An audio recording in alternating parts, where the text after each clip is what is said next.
জানুয়ারি বৃহস্পতিবার রাত প্রায় 11টা মণিপুর পেট্রোল পাম্পের সামনে ঘটে গেল এক ভয়াবহ সড়ক দুর্ঘটনা।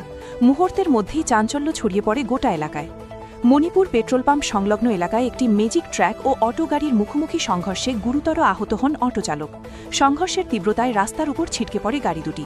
খবর পেয়ে দ্রুত ঘটনাস্থলে পৌঁছায় পুলিশ। দুটি গাড়িকেই থানায় নিয়ে যাওয়া হয় এবং আহত চালকদের তৎক্ষণাৎ হাসপাতালে পাঠানো হয়। সূত্রের খবর, আহতদের মধ্যে একজনের অবস্থা আশঙ্কাজনক। ঘটনার তদন্তের ফোন করেছে পুলিশ। বাকি বিস্তারিত এখনও জানা যায়নি।